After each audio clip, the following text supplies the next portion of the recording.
Dear students, Assalamu alaikum wa rahmatullahi wa barakatuh. I am Manzur Ahmad Ghanai, lecturer history. Our today's question for 12th class students of history subject is identify the elements that went into making of the Mughal ideal of kingship.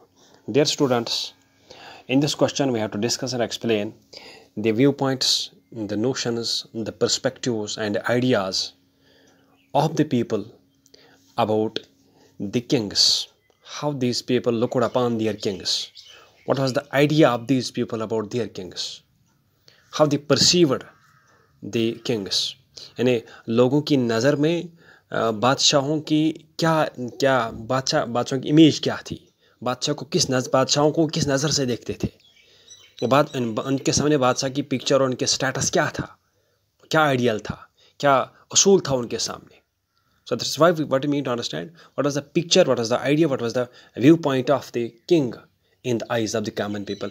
And we understand that the picture or the idea or ideal of kingship that was portrayed about kings during Mughal times was depicted by chroniclers in their books. कहने का मतलब है जो image एक बादशाह की खींची है, बादशाहों की खींची गई है मुग़ल ज़माने में, वो इमेज उन क्रॉनिकलर्स ने अपनी किताबों में लिखी कि बादशाह कैसा था, बादशाह के पावर्स कहाँ से आते हैं, क्या बादशाह क्या था, बादशाह की अथॉरिटी क्या है. And all these things have been depicted in the Mughal chronicles from time to time. So the ideal and the image of kingship that developed during the Mughal times comes from the chronicles which were written by different historians, especially Abul Fazl of about Akbar. We understand the Mughal chroniclers like Abul Fazl described the following elements as the ideal of kingship. Number 1, the emperor was considered, or the ruler was considered, a divine light, receiving a light from God. That is what Abul Fazl called Mughal king as Fari Azadi, means receiving light from God. Means that the Mughal chroniclers wanted to make believe that the king was chosen by God. King was sent, or the emperor was sent upon him by God. The king had not come on them to rule them of his own choice, but he was sent by God. Therefore, it was obligatory and mandatory for all people, all subjects, to obey the commandments and orders of the king without any problem, without any disobedience. If they disobeyed the orders and commandments of the king, of the emperor, then they were disobeying the orders and commandments of the God, because king was God's choice, the emperor was God's choice, because he was receiving divine light, he was receiving the authority and power from God. Therefore, king was considered to be someone who was chosen by God upon the people. Number 1. Number 2,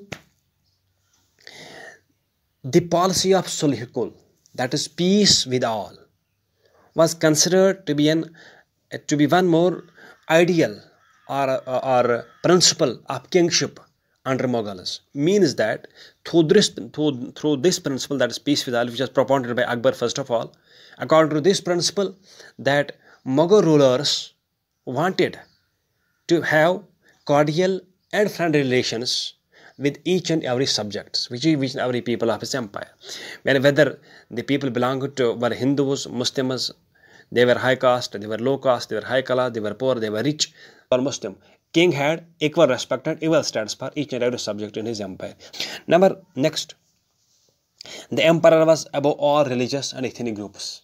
It was considered that the emperor or the king was above all personalities. No one was equal to the king. He was at the topmost position. Any religious leader who was greater, even if he was greatest, even if he was at the topmost position, he was the greatest scholar, but he was not equal to the position of the king. Any other leader, any other personality, no way had any match to the king. This was another ideal and perception of kings in the time of Mughals. Next, another ideal was that the responsibility and duty of the king was to give justice and maintain peace in the empire. And it was a common notion as well that it was the only empire, it was the only king who has the duty of doing justice with all people, and maintaining peace and prosperity in the empire. Number next, Abul Fazl defined sovereignty as a social contract.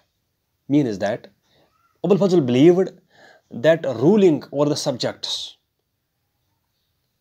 by the emperor, by the king, was a social contract between the people and the king.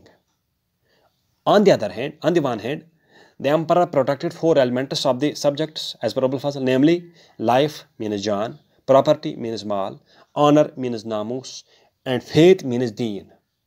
And in return, king demanded or king takes demands obedience, loyalty, and a share from the revenues, from the sources of his subjects. Means that this kingship was a social contract in which it was a contract between king and the people. The king protected mal, jan, namus, and faith or deen of the king, of the people, and in return to this protection, the king demanded obedience, loyalty from the people, and share of his sources like revenues and taxes from the people. Thank you.